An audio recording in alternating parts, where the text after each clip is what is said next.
The senator from Massachusetts. Thank you, Mr. President, and thank you, Senator Whitehouse. Mr. President, last week Hillary Clinton got about 1 million more votes than Donald Trump, and yet here we are.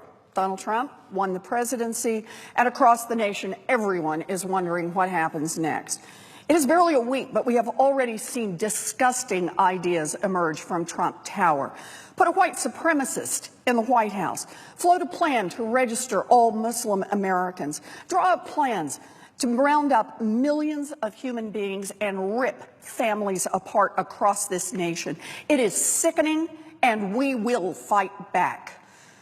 But hey, at least he promised to shake up our corrupt political system, right? I mean, after all, when President-elect Trump announced his campaign, he called out the politicians who were, quote, controlled fully by the lobbyists, by the donors, and by the special interests. When he accepted his party's nomination at the Republican National Convention, he said, when innocent people suffer because of our political system has sold out to some corporate lobbyist for cash, I am not able to look the other way. He promised that he would, quote, not be controlled by the donors, special interests, and lobbyists who have corrupted our politics and politicians for far too long, and that he would, quote, drain the swamp in Washington, D.C. Those are his words, repeated loud and repeated long during the campaign. President-elect Trump has now named most of his transition team. So, how is he doing on his rock-solid, double-down promise to get rid of the special interests and the lobbyists? Big surprise. Trump is not draining the swamp. Nope. He's inviting the biggest, ugliest swamp monsters in the front door, and he's turning them loose on our government and on our economy. In just 1 week, the president-elect has elevated a slew of Wall Street bankers, industry insiders, and special interest lobbyists to run the show in his transition team. Let's run through just a few examples here. The guy in charge of staffing the Federal Communications Commission was on Verizon's payroll and has produced studies aimed at kneecapping the net neutrality rules. The guy in charge of picking the team that will decide energy policy in a Trump administration is a lobbyist for the oil and gas industry. The guy picked to staff up the Department of Agriculture is a, quote, veteran food and agriculture lobbyist whose firm has raked in millions representing the food industry.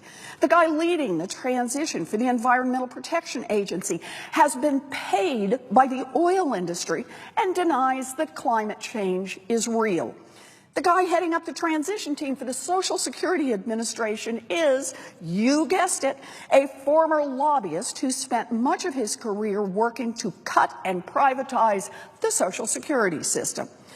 The guy, and by the way, you may have noticed a pattern here, almost all guys, working on transportation and infrastructure is a founding partner at a law firm that lobbies for the National Asphalt Paving Association. The guy in charge of economic issues for the Trump transition team served for 6 years as chief economist at Bear Stearns, the Wall Street firm that helped crash our economy in 2008. And he now runs a consulting firm for Wall Street clients. Trump's very first decision is to hand over the keys of government to the worst kind of D.C. insiders and special interests. It seems like all those promises to stand up for working people were just a giant con. As the outrage has spread, now we've heard reports that Vice President-elect Mike Pence has decided to remove all the lobbyists from the transition team. Yeah, I'll believe it when I see it. If we learned anything from this campaign, it's that Team Trump will make up things if it seems convenient. Last night, we already heard another version of this story. It seems that lobbyists can come on board, but only if they drop their formal lobbyist registration when they join the team. You know, swamp monsters today, swamp monsters wearing clean shirts and ties for the transition team tomorrow, and swamp monsters once the transition is over. Put a clean shirt on Swamp Monster doesn't change anything. They have already had ample opportunity to stuff transition plans with ideas that will be good for their well-connected clients, and they will be disastrous for everyone else. Besides, even if the lobbyists finish up early and leave, the Trump transition team is still full of industry insiders seeking special deals for themselves and for their companies. This isn't subtle, and you don't have to take my word for it. Here's how Politico put it this morning. Quote, a populist candidate who railed against shady financial interests on the campaign trail is now putting together an administration that looks like an investment banker's dream. In the same article, one historian said, quote, you'd have to go back to the 1920s to see so much Wall Street influence coming to Washington. So what happened?